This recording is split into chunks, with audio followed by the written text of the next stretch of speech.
Élise Lucet a fait un véritable carton avec le nouvel épisode des Envoyés spécial, diffusé le 25 novembre. La journaliste qui a enquêté sur l'affaire Nicolas Hulot avec ses équipes, a dit son soutien aux présumées victimes de l'ancien ministre. Le dernier épisode des Envoyés spécial, portant sur l'affaire Nicolas Hulot, a réuni plus de 3 millions de téléspectateurs le 25 novembre sur France 2. Lors d'un entretien à Télérama, la journaliste Élise Lucet a donné des détails concernant la réalisation de son émission et le travail d'investigation de ses équipes. Elle a également dit tout son soutien aux présumées victimes, dont certaines sont venues témoigner face à la caméra. Ce qu'on a touché du doigt, c'est la difficulté des femmes à prendre la parole quand elles subissent des agressions sexuelles.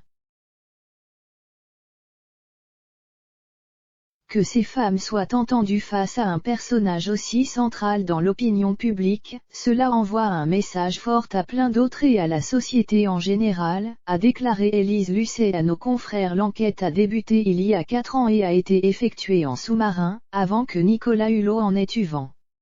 Nous avons enquêté dans la confidentialité, mais Nicolas Hulot savait que nous y travaillions depuis longtemps.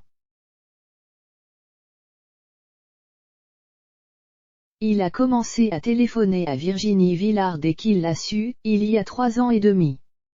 Puis il m'a contacté quelques mois plus tard. La journaliste de 58 ans a pu compter sur l'appui de Delphine Ernotte, présidente de France Télévisions. Grâce à cette aide précieuse, les journalistes ont pu protéger l'identité de leurs sources et poursuivre leur enquête. Non sans quelques remous, puisqu'Élise Lucet a évoqué une pression assez forte des avocats et des échanges de courriers très vifs.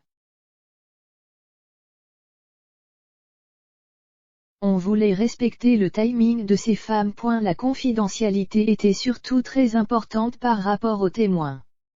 Elles nous faisaient confiance, surtout à Virginie, et il y avait une nécessité de les protéger et que leurs identités ne sortent pas.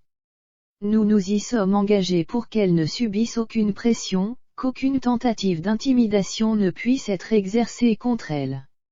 C'était capital pour nous.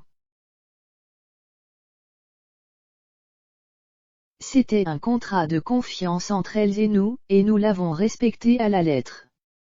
On voulait respecter le timing de ces femmes. Si les présumées victimes ont été critiquées pour leur prise de parole tardive, Élise Lucet a pris leur défense. Même si elles parlent 30 ans après et qu'elles mettent 4 ans de plus à témoigner face caméra, où est le problème? Pour rappel, une enquête préliminaire a été ouverte par le parquet de Paris afin de faire toute la lumière sur ces accusations de viol et d'agression sexuelle dont fait l'objet Nicolas Hulot.